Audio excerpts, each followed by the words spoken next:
Blouse not design தைக்கிறதுக்கு சேரீயில் cut பண்ண blouse கலரும் அதுக்கு மேட்சிங்காக கோல்டு கலர் பீஸும் 2 பீஸும் ஸ்கொயராக நம்ம வந்து கட் பண்ணி எடுத்துக்கிட்டு ரவுண்ட் ஷேப் மார்க் பண்ணி நம்ம வந்து கட் பண்ணி எடுத்துக்கலாம். இதுக்கு வந்து பார்த்தீங்கன்னா மேல் பக்கம் ஒரு கலரும் கீழ் பக்கம் ஒரு கலரும் நூல் வந்து நம்ம வந்து போட்டுக்கணும். அடுத்து நம்ம கட் பண்ண அந்த 2 பீஸில் ஏதாவது ஒரு பீஸில் நம்ம இந்த லேஸை வச்சு தையல் போடணும். நான் எப்படி வச்சு தையல் போடணும் அதே மாதிரி நீங்கள் வந்து தையல் வந்து போடுங்க. தையல் போட்டு முடிச்சதும் இதுக்கு மேலே இன்னொரு பீஸை வச்சு அப்படியே நம்ம வந்து திருப்பிக்கலாம். ஏற்கனவே போட்டுங்கிற தையலுக்கு உள் பக்கமாக நம்ம வந்து தையல் போடும்போது ஃபஸ்ட்டு போட்ட தையல் வந்து பார்த்திங்கன்னா நமக்கு மேல் பக்கம் நமக்கு வந்து தெரியாது. இந்த இடத்துல பார்த்திங்கன்னா 1 இன்ச்சு கேப் விட்டுறணும். அந்த கேப்பில் வந்து நம்ம வந்து மேல் பக்கமாக திருப்பிக்கலாம்.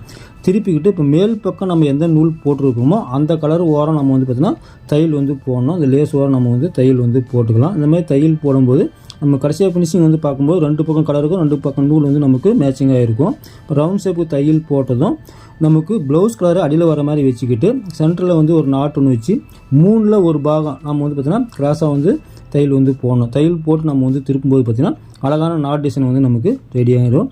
இது போன்ற தையல் குறிப்பு வீடியோக்களுக்கான தருமபுரி ஃபேஷன் டெய்லர் சேனலை சப்ஸ்கிரைப் பண்ணுங்கள், சப்போர்ட் பண்ணுங்கள்.